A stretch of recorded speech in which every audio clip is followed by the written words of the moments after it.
فاتحہ۔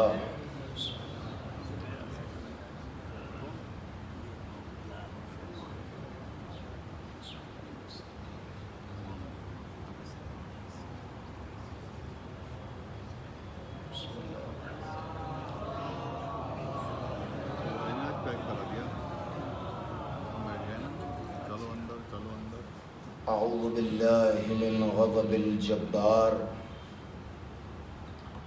ومن شر الكفار العظمة والعزة لله الواحد القهار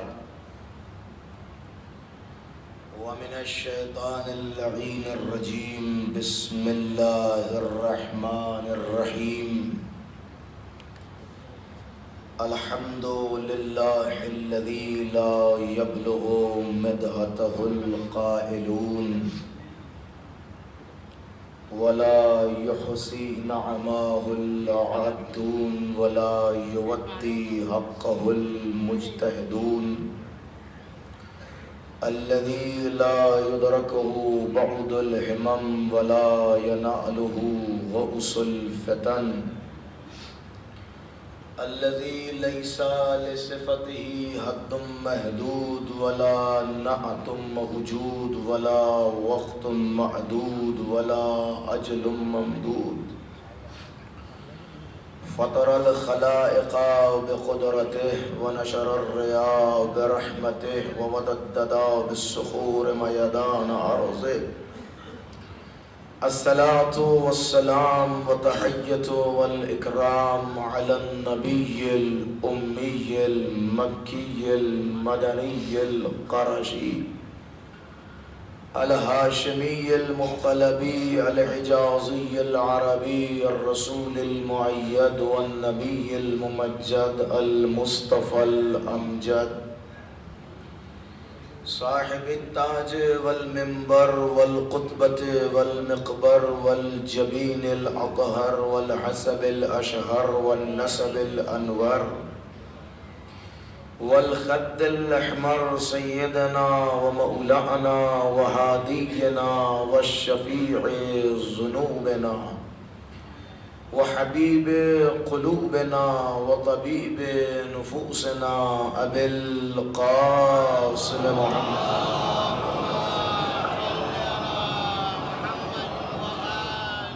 وآله الطيبين الطاهرين المعصومين المظلومين المنتجبين المنتخبين وسيما على بقية الله الأعظم الذي صاحب الدعوة النبوية والسولة الحيدرية والعصمة الفاطمية والصلح الحسنية والشجاعة الحسينية والعبادة السجادية والآثار الباقرية والعلوم الجعفرية والحلوم الكاظمية والعجج الرضوية والجود التقوية والنقاوة النقوية والهيبة العسكرية والغيبة الإلهية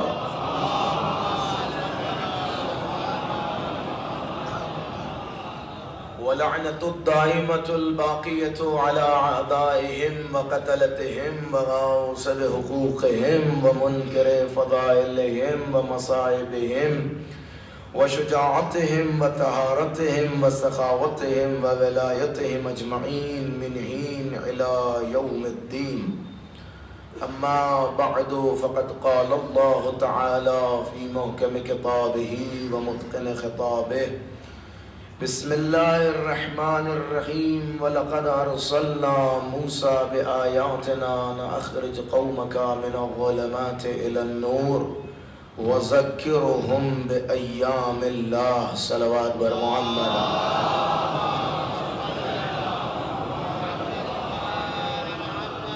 حضرات اس سے قبل کے بیان کا آغاز کیا جائے گزارش آپ حضرات سے کہ ایک مرتبہ سورہ الحمد اور 3 مرتبہ سورہ اخلاص کی تلاوت فرما کر مع درود واقف جو ہیں اس عزاخانے کے ان کی ارواح جناب شاکر حسین ابن محمد جعفر حسین مرحوم کی ارواح کو ایصال فرما دیں. بسم اللہ الرحمن الرحیم الحمد للہ رب العالمین الرحمن الرحیم مالک یوم الدین ایاک نعبد و ایاک نستعین اهدنا الصراط المستقیم صراط الذین انعمت علیہم غیر المغضوب علیہم ولا الضالین بسم اللہ الرحمن الرحیم قل اللہ احد اللہ الصمد لم یلد ولم یولد ولم یکن له کفوا احد بسم اللہ الرحمن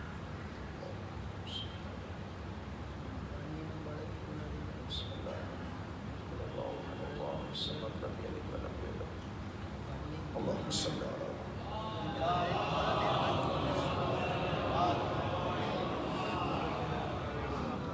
گزارش ہے وارث عزا حضرت حجت کے ظہور میں تعجیل کے لیے بآواز بلند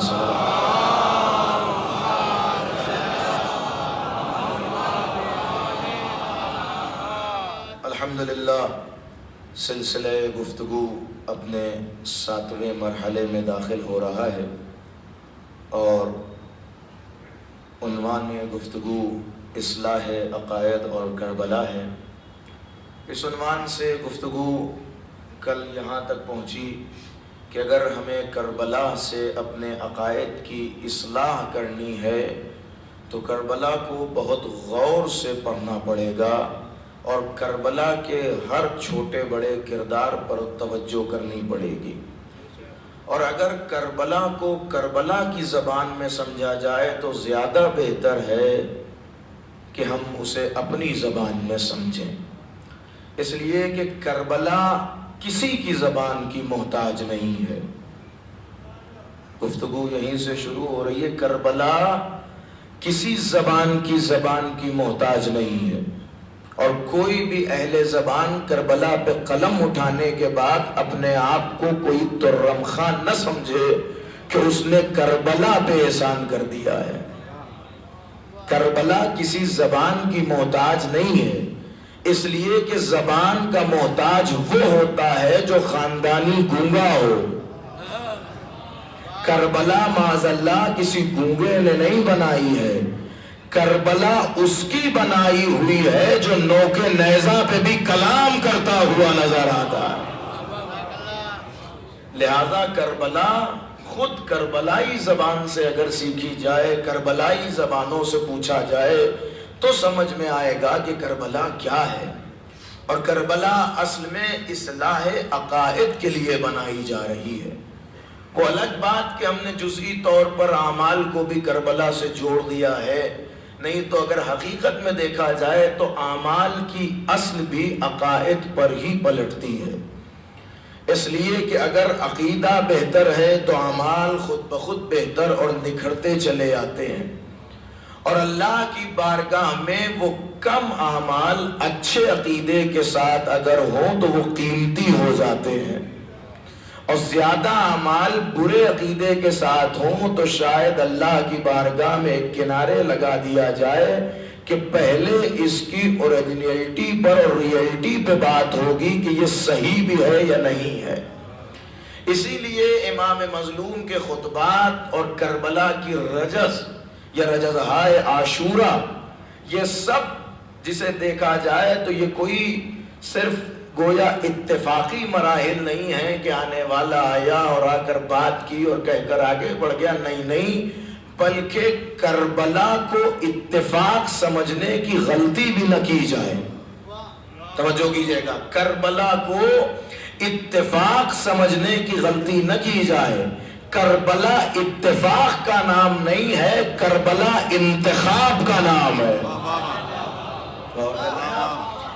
کربلا اتفاق کا نام نہیں ہے، کربلا انتخاب کا نام ہے۔ ایک اور جملہ آپ کی خدمت عالیہ میں عرض کر رہا ہوں، اصل میں ہمارا مسئلہ یہ ہوا کہ ہم نے کربلا کو کربلا کے بعد پڑھا، اور ہماری تاریخ کربلا وہاں سے شروع ہوئی کہ جہاں سے شہادت امام حسین کی ابتدا ہے۔ حالانکہ ہم بار بار یہ عرض کرنا چاہ رہے ہیں اور روایات نے بھی بار بار اس چیز کی طرف توجہ دلائی ہے۔ علامہ مجلسی بہار الانوار جلد نمبر 43 میں باقاعدہ اس بات کو لکھتے ہوئے نظر آتے ہیں کہ کربلا کی ابتدا وہاں سے نہیں ہے جہاں سے عاشورے کی ابتدا ہے، بلکہ کربلا اس سے پہلے عاشورے کے لیے آمادہ کی گئی۔ اصل میں اگر ہم کربلا کو یہاں سے لیں گے تو پھر کہنے والا بڑی آسانی سے کہہ دے گا کہ کیا 1400 برس پرانا قصہ لے کے آپ بیٹھ گئے ہیں اور ہر سال وہی باتیں، ہر سال وہی مصیبتیں، ہر سال وہی افکار، ہر سال وہی فکریں، آپ کیا کربلا کی بات کر رہے ہیں؟ زمانہ اتنے آگے بڑھ گیا، اتنا ڈیولپ ہو گیا اور اپڈیٹنگ کا زمانہ ہے، دنیا آگے جا رہی ہے، چاند پر پہنچنے کی باتیں ہو رہی ہیں اور آپ 1400 سال پرانا قصہ لے کے بیٹھے ہوئے ہیں، ابھی تک اس پر لاکھوں خرچ کر رہے ہیں، لاکھوں کتابیں لکھی جا رہی ہیں، تحقیق کی جا رہی ہے، مجلسیں برپا ہو رہی ہیں، نکاح سامنے آ رہے ہیں، شعراء اشعار لکھ رہے ہیں، یہ کیوں اتنے پرانے قصے پر آپ ابھی تک زور دے رہے ہیں؟ حالانکہ زمانہ آگے بڑھ رہا ہے تو آپ کو بھی کچھ مستقبل کے بارے میں سوچنا چاہیے، آگے کے بارے میں دیکھنا چاہیے۔ میں ان سے بس ایک جملہ کہنا چاہتا ہوں کہ آپ کا پاسٹ جس وقت سے شروع ہوتا ہے کربلا اس سے پہلے نظر آئے گی، اور آپ کا مستقبل جہاں پہ ختم ہوتا ہے کربلا اس کے بعد بھی نظر آئے گی۔ دیکھیں غور کیجئے گا، یہ ظاہر دیکھنے میں ایک جملہ لگ رہا ہوگا، لیکن اگر باطن دیکھا جائے تو اس پر روایت دلالت کرتی ہے کہ کربلا حضرت آدم سے پہلے بھی نظر آئی۔ آپ غور کیجئے گا، اس لیے کہ آدم کی خلقت بعد میں ہے، زمینوں کی خلقت پہلے ہوئی ہے، اور اس وقت بھی ذکر کربلا لوح و قلم پر موجود تھا۔ اب میرے پاس وقت نہیں ہے کہ میں حدیث لوح آپ کو سناؤں، اگر آپ حدیث لوح و قلم پڑھیں کہ جب اللہ نے اس کائنات کی خلقت کے بعد لوح پر قلم سے تمام مقدرات کو لکھا تو اس کا نتیجہ یہ ہوا کہ جب واقعہ کربلا پہ قلم پہنچا تو قلم نے خود حسین ابن علی پہ گریہ کیا اور یزید ملعون پہ لعنت کی۔ کیوں کی؟ کس لیے کی؟ ابھی تو کچھ ایسا ہوا بھی نہیں تھا، کب بتایا گیا کہ نام یزید بغیر لعنت کے اچھا نہیں لگتا۔ اور جب لوح پر قلم چلا، امام صادق علیہ السلام صلی علی محمد نے ارشاد فرمایا کہ اس وقت بھی ذکر کربلا کیا گیا اور قلم نے اللہ سے پوچھا کہ یہ حسین مجھے لکھنے میں اس قدر بے چینی اور اضطراب کیوں ہو رہا ہے؟ تو وہاں پہ کسی نے بتایا کہ لفظ حسین اسی لیے تمہیں بے چینی و اضطراب میں مبتلا کر رہا ہے کہ یہ نام ہی ایسا ہے کہ جس کا تعلق کرب و بلا سے ہے۔ اور اس کے بعد وہاں سے کربلا کی تاریخ شروع ہوتی ہے۔ اور رہی بات کہ صاحب آپ کب تک کربلا کا ذکر کریں گے، تو آپ جب تک اپنے فیوچر کی انتہا سمجھتے ہیں اس کے بعد بھی وجود کربلا نظر آئے گا۔ روایت پڑھا ہوں آپ کی خدمت میں، بھئی ہماری انسانی تاریخ حضرت آدم سے شروع ہوتی ہے، قیامت پہ ختم ہو جاتی ہے۔ کل من علیہا فان، اس کے آگے تو کوئی مستقبل نہیں ہے، اس کے آگے تو کوئی فیوچر کی بات نہیں ہوتی۔ ہاں اس کے بعد جو مستقبل ہے وہ روائی ہے، اختلافی ہے، بہت ساری باتیں ہیں اس میں، لیکن اس بات کو سب مانتے ہیں کہ ایک دن ایسا آئے گا جس دن ساری بشریت، ساری کائنات ختم ہو جائے گی۔ اچھا، جس دن سب ختم ہو جائے گا اس دن کو کیا کہتے ہیں؟ جواب آئے گا کہ آپ اسے کچھ بھی نام دے لیں، ایک نام اس کا قیامت ہے۔ اس کا مطلب قیامت میں سب کچھ ختم ہو جائے گا۔ پھر کیا ہوگا کہ اب یہاں سے عقیدے بدل جاتے ہیں، کچھ کہتے ہیں کہ کچھ نہیں ہوگا، کچھ کہتے ہیں کہ نہیں، اس کے بعد پھر آغاز زندگی ہوگا، حساب و کتاب ہوگا، سوال و جواب ہوگا، تقسیم بہشت و دوزخ کا مرحلہ سامنے آئے گا، پل صراط سے گزارا جائے گا، جنت تک پہنچایا جائے گا، جہنم کے طبقات میں ڈالا جائے گا، یہ سارے مراحل، لیکن سب کے سب قیامت پہ رک جاتے ہیں۔ قیامت ایک ایگزیکٹ پوائنٹ ہے کہ جہاں پر آپ کے فیوچر کی انتہا ہے۔ کربلا کے بارے میں چوتھے امام علی بن الحسین زین العابدین علیہ السلام، توجہ کیجئے گا، حضرت فرماتے ہیں کہ جب روز قیامت برپا ہوگا اور سب کے حساب و کتاب ہو چکے ہوں گے اور اللہ سب کا حساب و کتاب لے کر جنت و جہنم کی تقسیم کر چکا ہوگا، اس کے بعد محشر میں ایک آواز گونجے گی، این الکربلائیون، کربلائی کہاں ہے؟ توجہ کیجئے گا، کربلائی کہاں ہے؟ چوتھے امام فرماتے ہیں پھر بحکم خدا ملائکہ کربلا کی زمین کو بلند کریں گے۔ بھئی جب سب کچھ ختم ہو گیا تو اب کیسے کربلا کی زمین بلند ہوگی؟ روایت کہہ رہی ہے کہ کربلا کی زمین کو بلند کیا جائے گا۔ ماننا پڑے گا کہ جب سب کچھ ختم ہو جائے پھر بھی اللہ کربلا کی زمین کو محفوظ رکھے گا۔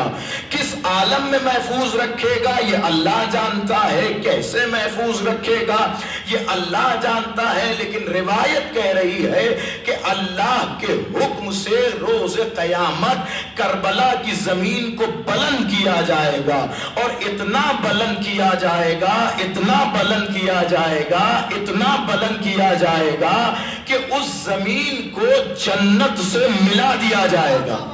دیکھیں ہو سکتا ہے بہت سارے افراد یہ بات پہلی بار سن رہے ہو تو معاف کیجئے گا، اس میں میری غلطی نہیں ہے، یہ بات موثق ترین علماء نے بہترین سند کے ساتھ اپنی کتابوں میں درج کی ہے۔ کربلا کے حوالے سے کامل الزیارات جیسی کتاب بے پناہ روایات لکھتی ہے، علماء کے درمیان کہہ رہا ہوں جا کر ابن قولوہ کی کتاب کامل الزیارات کے بارے میں پڑھ لیجئے کہ علماء نے اس کتاب کی اسناد کے بارے میں کیا کہا ہے۔ اور توجہ کیجئے گا، میں نہایتی ذمہ داری کے ساتھ اگر کچھ پڑھ رہا ہوں، کوئی روایت پڑھ رہا ہوں، تو اس کا یہ مطلب ہے کہ میں نے خود اس سے پہلے اس پر کام کیا ہے، تبھی آپ تک پہنچا رہا ہوں، اس کی سند کو دیکھا ہے، اس سے علماء سے اس کے بارے میں پوچھا ہے، تب آپ کے درمیان عرض کر رہا ہوں۔ اگر آپ پہلی بار سن رہے ہیں تو اس میں میرا قصور نہیں ہے، ہو سکتا ہے یہ ہمارے طبقے کی یہ کمی رہی ہو کہ ہم سے یہ بات اب تک نہ پہنچائی گئی ہو۔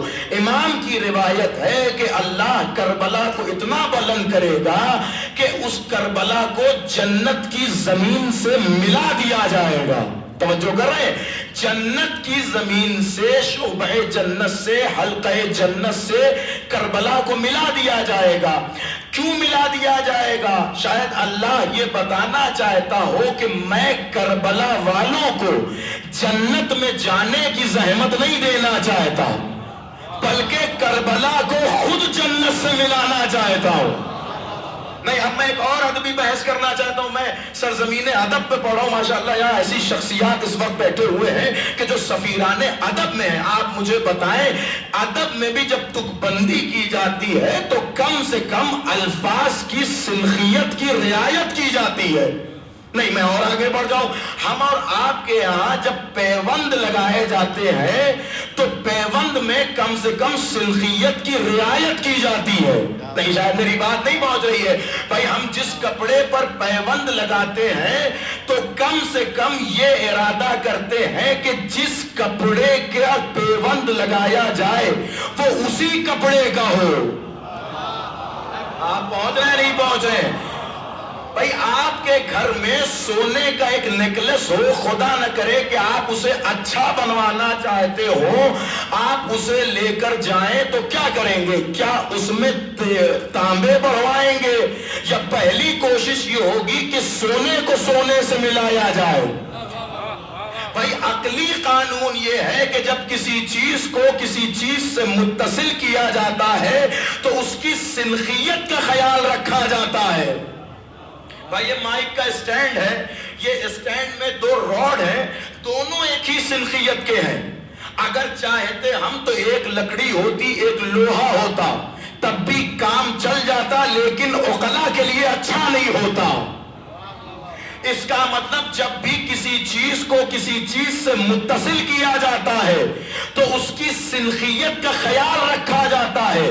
سونے کو سونے سے جوڑا جاتا ہے، چاندی میں چاندی کا پیوند لگایا جاتا ہے، لوہے کا جوڑ لوہا ہوتا ہے، لکڑی لکڑی سے اتصال پیدا کرتی ہے، مومن مومن کے ساتھ بیٹھنا پسند کرتا ہے، منافق منافق کے ساتھ بیٹھ توجہ کر رہے ہیں نہیں کر رہے ہیں؟ ہر چیز اپنی سنخیت کے ساتھ جوڑنا پسند کرتی ہے. تو جب ہم جیسے 1% عقل رکھنے والوں کو یہ پتا ہے کہ جب بھی کسی چیز کو کسی چیز سے متصل کریں تو اس کی سنخیت کا خیال رکھے، تو وہ تو خالق عقل ہے، وہ تو صاحب عقل ہے، وہ تو کل عقل ہے.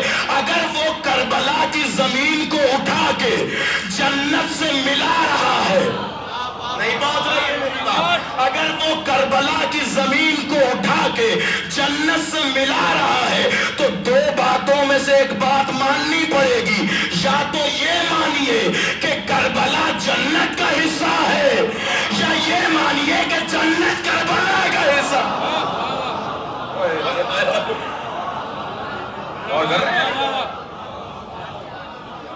اور یہ بھی صریحاً روایت ہے قبلہ. اب یہ مسئلہ یہ ہے کہ یہ موضوعات اتنے وسیع ہیں کہ اس پر ابھی تک کوئی بات ہی نہیں کی گئی ہے کہ کربلا کی زمین کے بارے میں معصومین نے کیا فرمایا. یہ بڑا وسیع موضوع ہے، اور کربلا اور زیارت کربلا، عنوان کربلا اور معیار کربلا یہ بہت ہی اہم موضوع، اور تفصیلاً معصومین نے اس پر بات کی. تو یہ روایت میں نے اس لیے عرض کی کہ جہاں آپ کا فیوچر ختم ہوتا ہے اس سے آگے کربلا کا فیوچر نظر آتا ہے، اور جہاں سے آپ کا پاسٹ شروع ہوتا ہے اس سے پہلے کربلا کا پاسٹ نظر آتا ہے.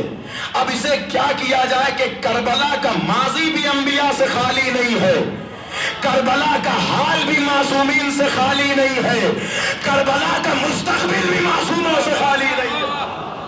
آپ غور کر رہے ہیں؟